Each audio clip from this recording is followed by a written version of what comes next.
Una de las funciones de ser un profesional de las relaciones públicas es ser el portavoz de una organización o de una persona. Puede ser un político, un empresario. Las declaraciones que el profesional haga a los medios no serán consideradas opiniones personales, sino la respuesta de la dirección a una cuestión o la postura de la organización ante una situación o asunto determinado. Pero ¿qué pasa cuando el portavoz, el que da la cara, el encargado de relaciones públicas, tiene que tapar información o directamente mentir? ¿Eso es ético? ¿En nombre de quién está mintiendo? ¿En nombre propio o en nombre del que lo contrató? Son algunos de los dilemas éticos que se dan en el ejercicio de las relaciones públicas, de la profesión de las relaciones públicas. Y es el tema que vamos a ver en el tema número 4 de nuestro programa de Relaciones Públicas 1, basado en el capítulo 3, titulado Ética y Profesionalidad, donde vamos a ver un poco el rol del profesional de la comunicación, el rol del defensor ético.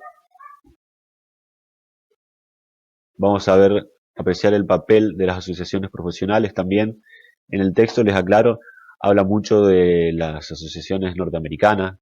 La más importante de ellas es la PRSA, la Public Relations Society of America, pero más adelante, tal vez como última actividad del cuatrimestre, vamos a tratar de entrar en contacto con algún consejo profesional de nuestro país, de relaciones públicas de nuestro país.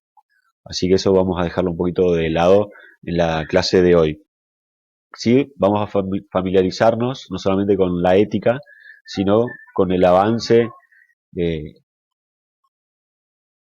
consiguieron los profesionales de relaciones públicas al poder estructurar códigos de ética o códigos deontológicos justamente a través de las asociaciones profesionales, que generalmente son las encargadas de fijar cómo se van a manejar y sobre todo en situaciones críticas, en hechos donde hay dilemas éticos en este caso.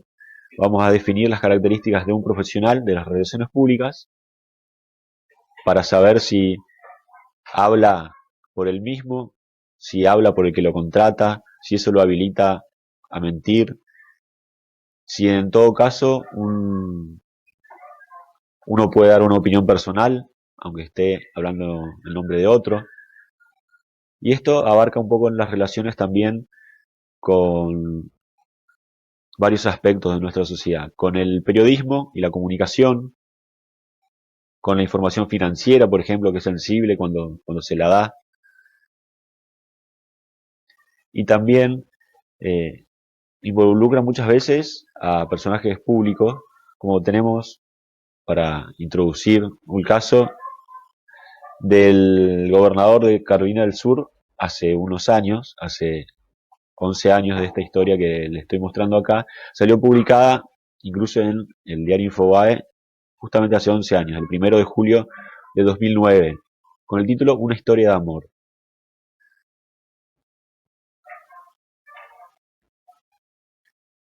¿Qué es lo interesante de esta historia? El señor de la derecha es Mark Sanford, que en ese momento era gobernador del estado de Carolina del Sur, en Estados Unidos, y la señorita de la izquierda es María Belén Chapur, una periodista argentina. Por eso justamente estuvo publicado en un diario de nuestro país. ¿Y qué es lo que pasó? ¿Cuál es la historia de amor que menciona aquí? El final de la historia es esta, que les voy a mostrar ahora. Les pongo de fondo mientras les voy contando la historia. Acá lo vemos al gobernador Sanford admitiendo en una conferencia de prensa, bastante serio, admitiendo lo que realmente había pasado, que había sido ocultado por su agente de prensa. ¿Qué es lo que pasó? A veces los portavoces renuncian cuando han sido manipulados por el cliente o por el empleador, como fue este caso. Joel Sawyer, que era el director de comunicación del gobernador de Carolina del Sur, Mark Sanford, el que vemos aquí en esta conferencia de prensa, eh, renunció tras perder credibilidad al decir a los medios de comunicación que el gobernador estaba haciendo senderismo en los montes Apalaches y por eso había desaparecido 5 días. Cuando uno de los periodistas en la conferencia de prensa al, al director de prensa del gobernador le dijo que lo habían visto tomando un avión en el aeropuerto de Atlanta, eh, Sawyers negó rotundamente, ¿no? Dijo, no puede ser que se haya estado tomando un avión en Atlanta porque él se fue a la montaña. Listo, esa es la versión oficial. Después de 5 días, el gobernador volvió, apareció en público, es este momento que estamos viendo acá en el video de la conferencia de prensa de esa época, y reconoció que tuvo una aventura y que en realidad había viajado a Argentina, acá entramos nosotros en la historia, a visitar a una mujer, siendo que él tenía su propia familia ahí en Estados Unidos, estaba casado y tenía hijos. Estaba casado y conviviendo justamente en esos momentos. Más tarde, la Comisión Estatal de Ética acusó al gobernador de violación del código ético y señaló que Sanford permitió que su empleado confundiera y diera una versión errónea al público. Aunque ya había renunciado, obviamente, porque había perdido credibilidad. Entonces, ¿qué es lo que pasa cuando alguien actúa como portavoz o en nombre de otro? Bueno, a veces, evidentemente, no dicen toda la verdad o tienen que mentir. ¿Es eso ético? No, obviamente, mentir no es ético. Acá nos podemos ir al comienzo y la ética, ya podemos arrancar como si fuera una clase de filosofía. ¿Qué es la ética? Nos dice acá el texto que la ética es el estudio de cómo debemos comportarnos, los valores que dirigen nuestro comportamiento en situaciones determinadas. Esta frase me parece importante para destacar. ¿Cuáles son los valores que dirigen nuestro comportamiento en situaciones determinadas? Eso es la ética. Por supuesto, acá si ustedes leen y van a leer este capítulo 2, y después les voy a decir cuál es la actividad que vamos a tener esta semana, plantea que algunas de las actividades que pueden llegar a tener los profesionales en relaciones públicas involucran tomar decisiones éticas que satisfagan primero al público, segundo al interés de su cliente o su jefe, su empleador, tercero a los estándares éticos y en cuarto lugar a sus propios valores. Ahora, ¿qué pasa cuando alguno de estos 4 puntos no coinciden? Bueno, quedará en posición del profesional decidir qué es lo que va a hacer. Muchas veces se aclara o de última se sabe que el que está hablando lo hace en nombre de su empleador y no en nombre propio. Eso sería lo correcto. Pero si están pagando para ponerse en una situación, el otro dilema ético es ese. ¿Puedo no apoyar una postura del que me está pagando? ¿Se entiende? Bueno, esa es un poco, se trata un poco acá en el capítulo. También hablamos yo les dije, el papel de las asociaciones profesionales, que son las que fijan los códigos deontológicos. La deontología es el accionar profesional. Ustedes ya lo habrán visto también seguramente en otras materias, pues ya están a punto de ser técnicos en administración de recursos humanos. Así que tema deontológico seguramente ya lo vieron. Y como en otras profesiones, los consejos profesionales o las asociaciones profesionales son las que se encargan de dictaminar estos códigos. Obviamente, Cuando se forma una asociación nueva, sea local o nacional, siempre se fijan en los antecedentes que hay, ya sea a nivel nacional o internacional. Todas las organizaciones profesionales han publicado códigos de conducta que definen los estándares del comportamiento profesional. Y esto regula generalmente a los que son asociados a dicha asociación profesional. El que trabaja de manera independiente y no está afiliado, en teoría, no tiene la obligación de cumplir esos códigos de ética. Pero también tiene sus ventajas pertenecer. Entonces, un poco la función de los consejos profesionales es proteger, englobar y también dictaminar algunas reglas y algunas medidas a llevar a cabo que tal vez en situaciones personales sería más difícil definirlas. Y hacia la profesionalidad en el ámbito de las relaciones públicas requiere que una ocupación se convierta en una profesión. Para esto las relaciones públicas pueden considerarse una profesión de varias maneras. Tienen un cuerpo de conocimiento, ya lo venimos estudiando desde el comienzo del cuatrimestre, a qué se dedican las relaciones públicas. Está relacionado con la comunicación, a veces con el marketing, trabaja con los medios de comunicación, con el periodismo. Y acá es donde me interesa también centrarme un poco. Tanto los profesionales de las relaciones públicas como los del periodismo condenan o ven mal algunas situaciones. Por ejemplo, la entrega de regalos a periodistas. Porque se intuye que cuando se hacen regalos a gente influyente, ya hablamos en las primeras semanas acerca del rol de la gente importante, lo que hoy podemos llamar influencers, o sea, que tienen influencia sobre cierta cantidad de personas, dentro de ellos los periodistas. Hoy también dentro de las personas que tienen a su favor público que les sigue, le llamamos influencers, porque están también en las redes sociales, pueden ser youtubers, instagramers, que no necesariamente son adolescentes que se dedican a jugar jueguitos en la computadora y tener su canal de YouTube. Hay influencers de todo tipo, de todas las áreas, tienen referentes que toman a YouTube, por ejemplo, o algunos Instagram como medio para hacerse conocer y para comunicarse. Ahora, si a estas personas les llegan regalos, por ejemplo, a los periodistas, vamos a la comunicación tradicional, periodista de una radio o de un canal de televisión, reciben regalos, pero ¿hasta dónde está bien recibir regalos por parte del periodista, del comunicador?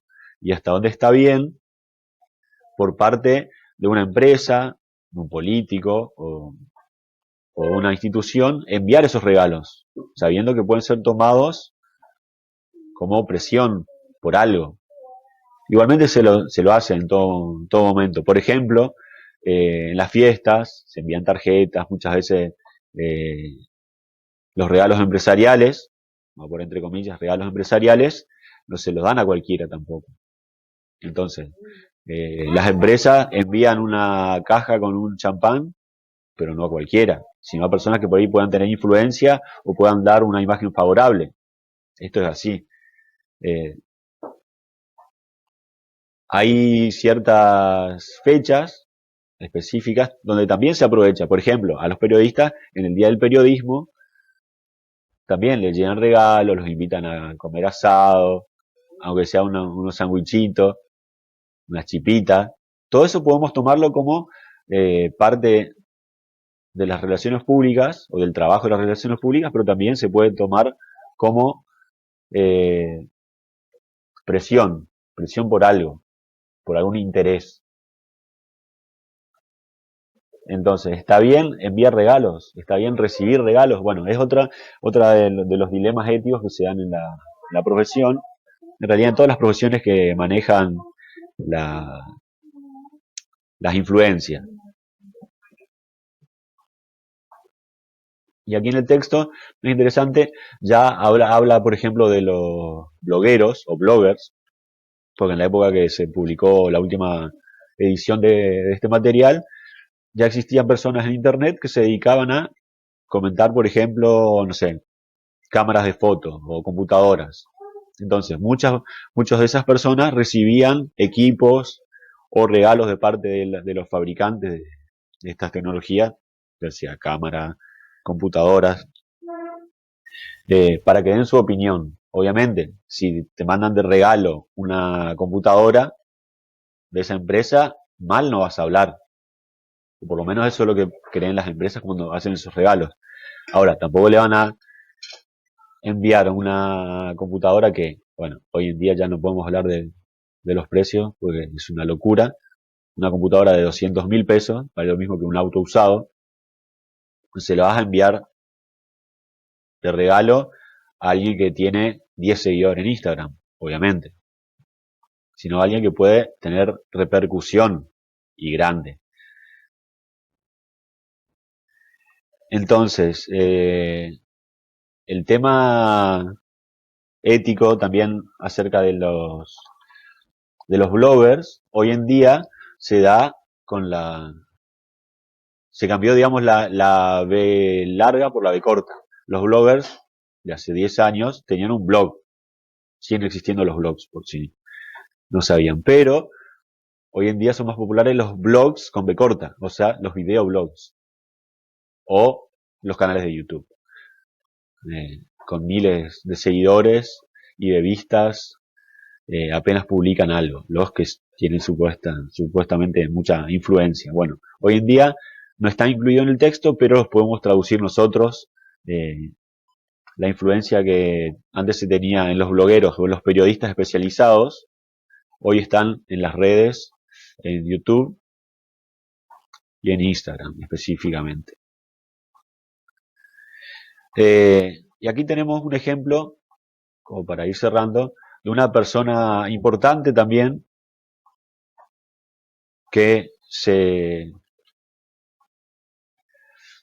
que en su momento, iba a decir se metió en política, pero en realidad justamente no se metió y eso fue polémico.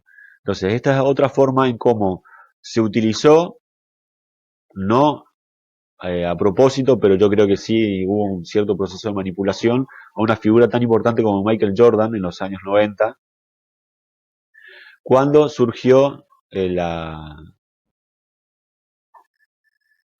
polémica por una frase que dijo Michael Jordan cuando le preguntaron si él iba a apoyar a un candidato negro, candidato a congresista creo que era, del estado de Carolina del Sur, de donde era el oriundo, en donde estaba muy polarizada una campaña, donde había un candidato republicano bastante racista, y había el otro candidato, era un afroamericano, donde supuestamente Jordan, figura internacional, mundial, afroamericano, le iba a dar su apoyo. Y cuando le preguntaban, él nunca se jugó por apoyar a este candidato negro. La frase polémica, y esto está reflejado si quieren verlo en The Last Dance, el documental sobre la última temporada de los Chicago Bulls, en el capítulo 5 de The Last Dance, comenta esto, que una vez yendo en el micro entre los compañeros, Jordan dijo, cuando le preguntaron, ¿y por qué no apoyás abiertamente a Harvey Gantt, se llamaba el candidato negro? Y Jordan le dijo, no, lo que pasa es que también los republicanos compran zapatillas. Entonces ahí se armó todo un revuelo que, como diciendo, Jordan no se compromete con la causa racial, hasta lo acusaron de racista, lo acusaron de que le interesaba más el dinero de Nike que las causas sociales, de las injusticias, bueno, todo. Fíjense que hasta hoy en día llegó esa polémica que tuvo que volver a aclarar en el documental, que esa frase la había dicho en broma, no fue una declaración oficial, eh, entre amigos, pero que no, la intención de él era no meterse, no jugarse políticamente. Y esto es otro dilema ético, cuando hay personas famosas que las obligan, tal vez, a dar una opinión sobre algo. Y no siempre están interesados en dar su opinión. Eh, Obviamente, le servía mucho más al candidato negro tener apoyo de Michael Jordan. No lo tuvo. Igualmente, bueno, lo llamativo fue que perdió la elección por muy poco el candidato negro. Y muchos atribuyen a que Jordan podría haber inclinado para ese lado la balanza de la elección si se definía por uno de los dos candidatos, cosa que nunca hizo y hasta hoy en día le siguen reclamando.